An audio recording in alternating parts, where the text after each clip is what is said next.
Ambassador Pritchard, welcome to Colorado Springs.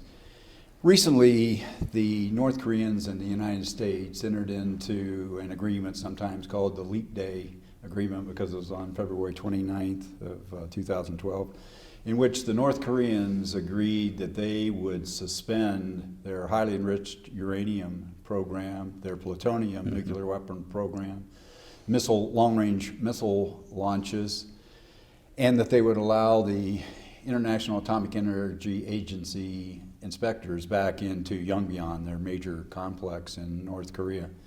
In return for that, the United States promised 240,000 metric tons of food assistance. And then subsequently to that, the North Koreans, just in the last few days, have announced that they are going to launch a satellite imminently to commemorate the 100th birthday of Kim Il-sung. I wondered if you could explain to us your interpretation of why it was that the North Koreans initially agreed to enter into this agreement, and then what might be some of the explanations why they have announced they're going to take an action that probably will eliminate that agreement. Good. Well, first, I'm very pleased to be here, Dr. Berry. Thanks very much for inviting us. You know, for those of us that watch North Korea, we're even surprised at this, and so let me give you an attempt. First of all, for the North Koreans, there are two things involved in the initial agreement, on the Leap Day agreement. First was showing the continuity of the policies of the previous leader, Kim Jong-il, who died on the 17th of December. The North Koreans have been very clear in their public announcements and the things that they've done associated with the third son, the current leader, Kim Jong-un, that this is nothing new. It is continuity of the last leadership, trying to assert that there's stability rather than panic associated with someone who is less than 30 years old taking over. And you may remember that the North Koreans and the United States came very close to reaching agreement prior to the death of Kim Jong-il. And so coming back together for this Leap Day agreement is first and foremost the continuity of it. Secondly, when you take a look at the agreement, it's a moderate step. It would have been a moderate step forward with not very much on the table for the North Koreans. Their plutonium-based program at Yongbyon really has been dormant for quite a while. So allowing the IAEA inspectors back in, promising a moratorium on missile launches and nuclear tests, really they weren't giving up a great deal. The one exception to that is allowing inspectors in to see the highly enriched uranium facility. Now, it may not be a highly enriched uranium facility. It may simply be, as the North Koreans have explained, it's a low enriched uranium facility that ultimately will produce the fuel for the 100 megawatt experimental light water reactor that they're building next door to that. But for the United States, getting in to see that, to judge the level of advancement and the technology that was being used really is somewhat of a big deal, and I think that's probably worth the effort of moving forward. On the other hand, what the United States ends up giving in return is not so significant, because on the humanitarian side, the United States has a long record, although in recent years it's been somewhat spotty, of providing humanitarian assistance to the North Korean people. From a policy point of view, the United States is very clear in their discussions with North Korea. These are two separate issues. We're not trading one for the other. The problem is that the North Koreans absolutely link the two. They are providing access to the IAEA. They are signing up for a moratorium, the things that they have said they will do in exchange for the 240,000 metric tons of food assistance. So for the North Koreans, it's not such a significant deal if it falls through. For the United States, likewise, so there's no tremendous loss. But now you come to the question of, if this is what they intended to do, why in a matter of days, a couple of weeks following this 29 February agreement, did they announce the launch of a satellite, which certainly in the eyes of the United States and most other nations would be a deal breaker, that it would be a violation of what they just promised, a moratorium of missile launches. Well, to understand that, you've got to go a little bit back into history. The North Koreans have never accepted that a space launch program and a launch of a satellite is connected in any way to a ballistic missile program. And there's a little bit of international language to support them up until 2009. And without going into a great deal of detail, let me just say that in 2006, the North Koreans, on the 5th of July, launched a series of missiles or rockets, most of which were short and mid-range, one of which was a long-range rocket that did not survive very long after launch. What it resulted in is, with the United Nations Security Council coming together and unanimously passing a UN Security Council Resolution 1695. Now, the key there is to take a look at the language, and what that language says is, you launched a rocket without prior notification. The language there and the language by the Chinese and Russian ambassadors as they explained their affirmative vote certainly would have led the North Koreans to believe that what they did wrong was failure to follow procedure, not the fact that they didn't have a right to do it. And so they repeated this process in 2009, in April 5th, 2009. Now, what they did was learn from that mistake that they made in 2006. They joined the International Space Treaty, signed the protocols. They made the appropriate announcements to mariners and to airmen. They informed the International Civil Aviation Organization in Montreal, thinking that they had now corrected whatever they had done wrong.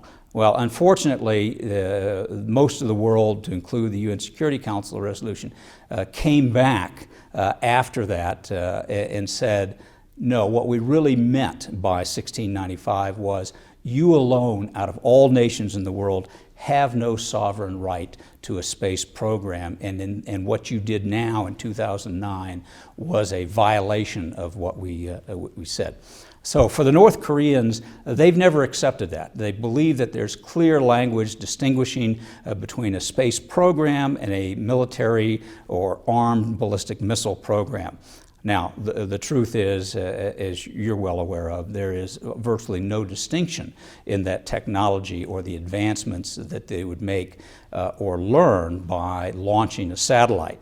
So that's what is at issue now. The North Koreans saying, this is not in violation of what we've said we agreed to. Our missile moratorium was on our military or ballistic missiles there, and you cannot take away our sovereign right for space exploration.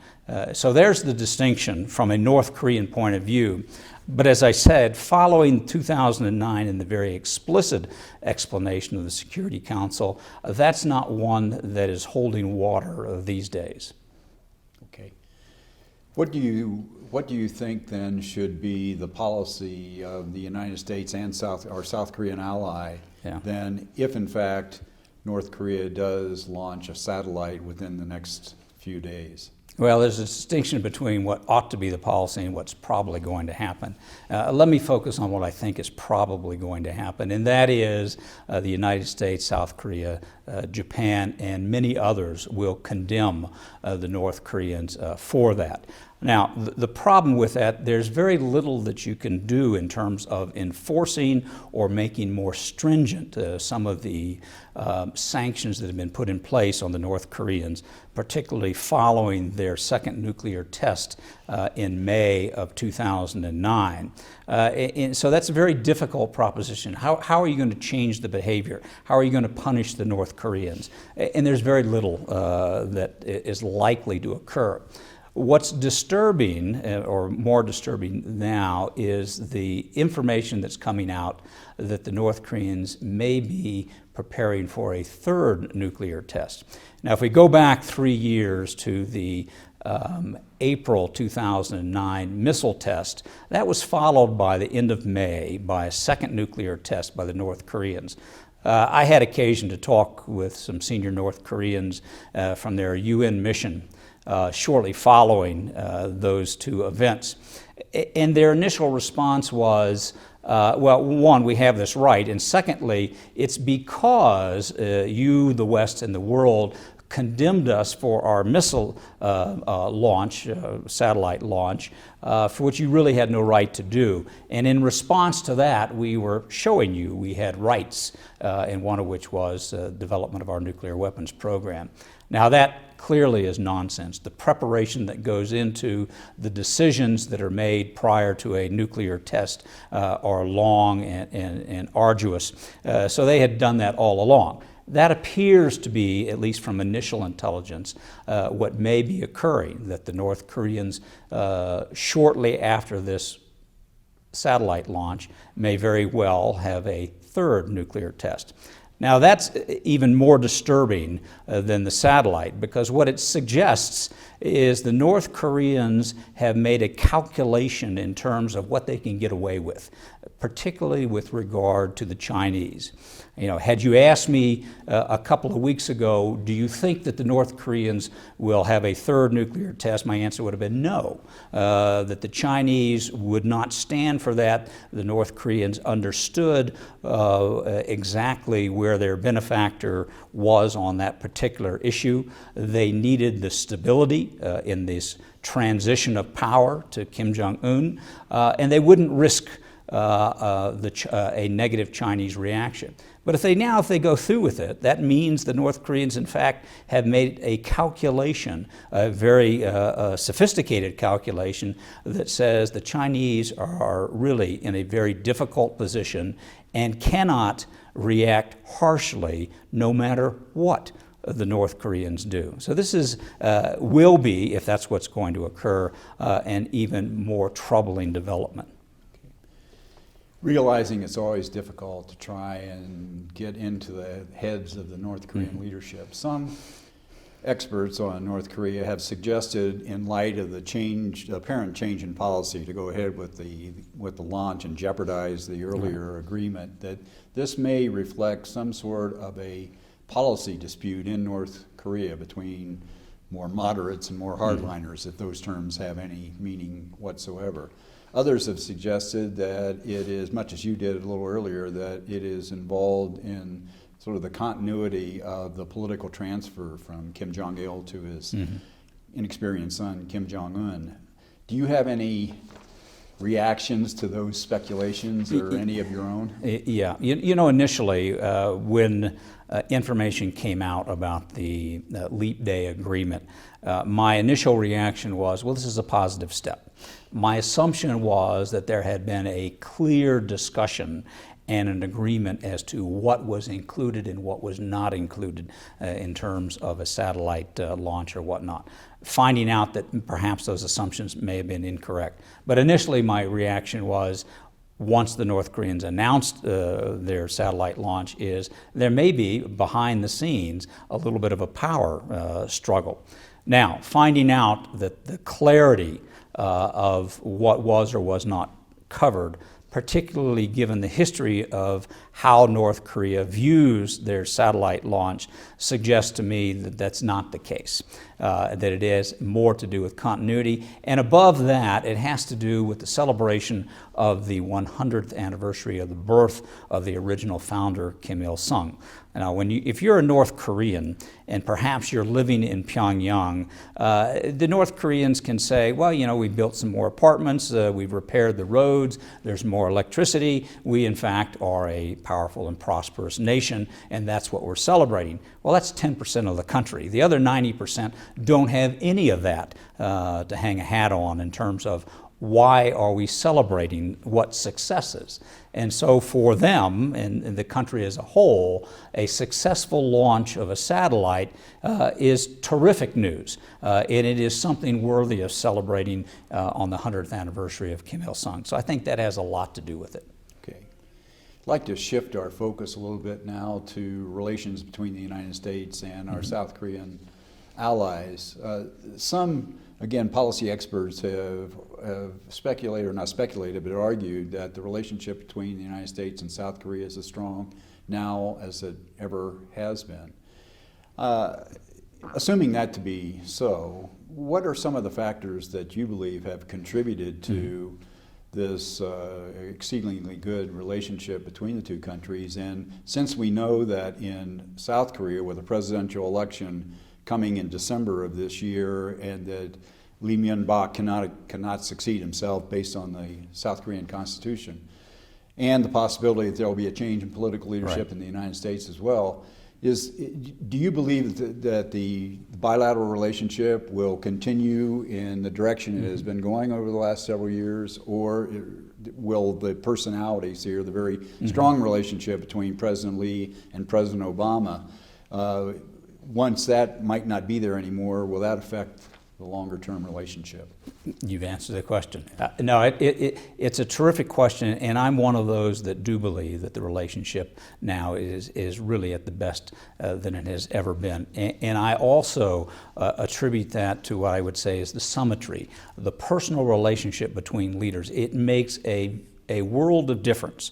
You know, I'll use as an example U.S.-Japan relations. You know, at the height of U.S.-Japan relations, where Prime Minister Koizumi and President Bush overlapped for a 5-year period, that was really a terrific point in U.S.-Japan relationships.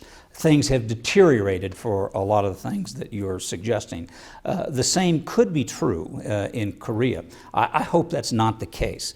The relationship between President Lee Myung-bak and President Obama has been spectacular. It has been a deliberate decision, I think, the initiative of President Lee Myung-bak, who following 1 year of overlap with President Bush, made a decision that he would reach out and be supportive of a new president, President Barack Obama.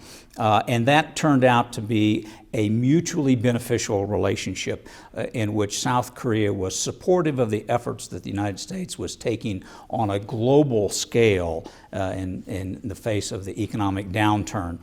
What you saw after that, we all know, and I don't want to use the term rewarding, but the United States pushed heavily for Seoul to be the host for the 2010 G20. It just successfully, a month or so ago, hosted the Seoul Nuclear Security Summit as well.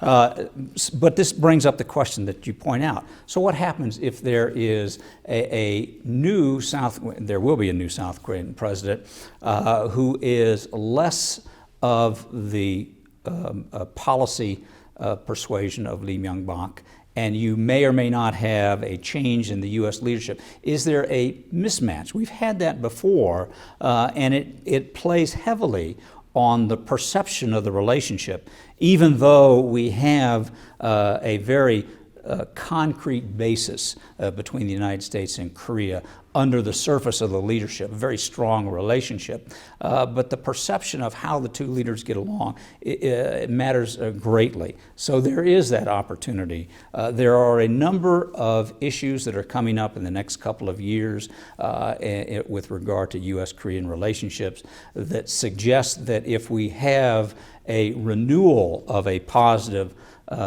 relationship at the leaders level, then we'll get through some of these tough issues. If we don't, they may be exacerbated, and we may in a couple of years be talking about the good old days of 2012. Thank you. One more question, Ambassador Pritchard, if you will. The United States has argued for some time now that if the six-party talks are to ever resume, then North Korea has got to open up more towards South Korea and try and modify somewhat the acrimonious relationship between the two Koreas. We all know about. Do you see, first of all, that the North Koreans under Kim Jong-un, a new and untested leader, might ever, or I won't say ever, but would be willing in the short term to take some initiatives to improve relations with South Korea? And secondly, do you see, at least under President Lee's administration for the rest of the year, a receptivity on the part of the South Koreans, even if the North Koreans would take the initiative? Yeah, lots of parts to that question. Let me take them apart. We've seen over the last year a slight shift, not in the core of the South Korean policies, but a little bit in the attitudes, suggesting that the South Koreans would be receptive to a positive response by the North Koreans. There's been a change at the Unification Ministry of Unification. The new minister suggesting they're prepared to have serious discussions with the North. I think the question really focuses on what are the North Koreans going to do. And quite frankly, the signals that they have been sending consistently for the last 4+ years is we really don't want anything to do with the policies of Lee Myung-bak, and we're prepared to wait him out in anticipation of a more receptive South Korean government, whomever that may be. In terms of returning to six-party talks, I think the United States was absolutely correct in insisting that there needs to be some degree of thaw between the North and the South. And what we saw was the North Koreans trying to make contact a year or so ago with the United States, trying to redevelop some type of a relationship. And the answer, the response by the United States was clear. You need to improve the relationship with South Korea. And what we have seen is a meeting between North and South in Bali of a year ago, followed by a U.S.-North Korea meeting, followed again by a North-South meeting in Beijing, another meeting by the U.S. and North Korea in Geneva. You know, there's a pattern there, first one, then the other. It was slightly broken in February when the United States followed up with its last meeting with yet another meeting that led to this leap year deal. So the United States has been essentially correct in trying to push a rapprochement between the two Koreas, if nothing else, to ensure a lowering of the tensions on the peninsula. As you're well aware of, we saw in 2010 first the sinking of the South Korean corvette, the Chonan, and then in November that year, the artillery shelling of Waipido, an island near North Korea, that resulted in the deaths of 4 South Koreans, 2 civilians there. So where we are now, I'm not quite certain that there's any light at the end of this tunnel before both the U.S. and South Korean presidential elections. Ambassador Pritchard, thanks for returning to Colorado Springs, and we look forward to your presentation at our World Affairs Council luncheon later today. Thank you very much. It's absolutely my pleasure. Thank you. Well, I would like to thank you for tuning in to today's interviews, and I hope that for more information on the Colorado Springs World Affairs Council and also programs that we will have in future months, that you will visit our website at csworldaffairs.org. So that, again, that's csworldaffairs.org. Thank you very much.